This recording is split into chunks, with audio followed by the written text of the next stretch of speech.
I set the table for 6, candles lit, food steaming, glasses lined in perfect symmetry. I had imagined laughter filling my little apartment, their voices bouncing off the new walls. Instead, silence sat across from me. 6 empty chairs. My phone buzzed. A message from my mother. "We're at your sister's. Her place is beautiful. We'll come another time. Your apartment is, well, not great. Not great." That was her verdict. On my home, on me. I didn't cry. I just looked at the table, at the food cooling, and let the stillness sink into my bones. That's when I heard the soft knock. My grandmother. Wrinkled hands, warm smile, walking stick tapping against the floor. She stepped in, her eyes shining as if this place was a palace. She pressed a small box into my hands. "For your first home," she whispered. Inside, a vintage gold locket. Old, delicate, priceless in meaning. It wasn't just jewelry, it was a message. "I see you. You matter." That night, I posted a photo of the locket on my socials. No caption, just the locket resting in my palm. Within hours, it spread like wildfire. Friends, colleagues, distant relatives, commenting, sharing, admiring. Beautiful, timeless, what a gift. And then came the messages from my sister. It wasn't the first betrayal. Growing up, I was always the shadow, she the star. My parents adored her loudness, her flair, her staged perfection. I was the quiet one, the unnoticed one. Birthdays? Hers were events, mine footnotes. Achievements? Mine dismissed, hers magnified.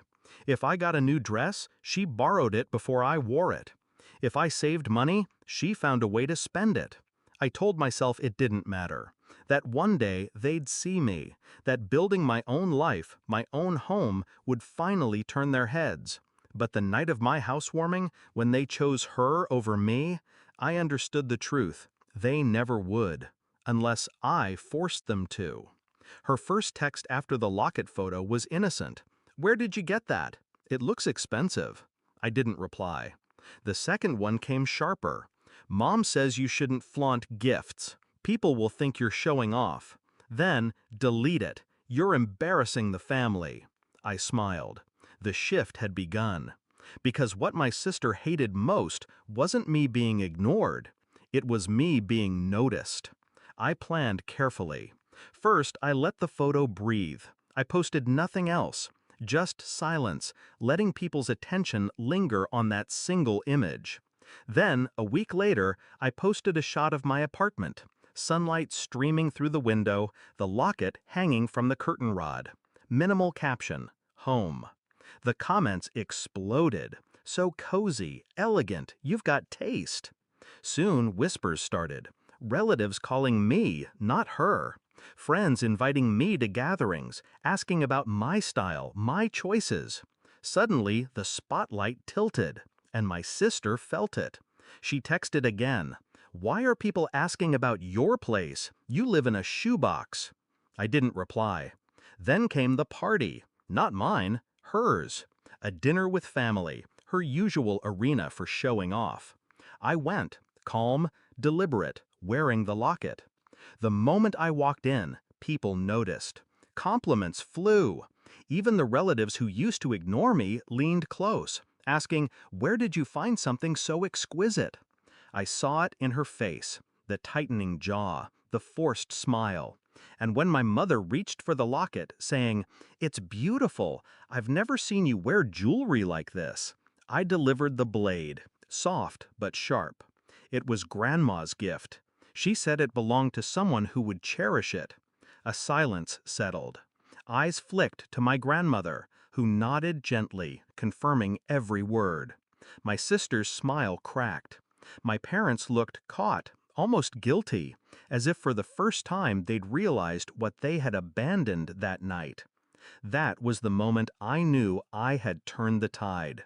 Because revenge isn't always loud. Sometimes it's the slow unraveling of someone's power. My sister thrived on being the chosen one, the admired one. But admiration is fickle. Once it shifts, it doesn't return. And I didn't need to shout, didn't need to expose their cruelty. All I had to do was let the truth shine in silence. Later that night, she cornered me. Her whisper was venom. "You think one stupid necklace makes you special?"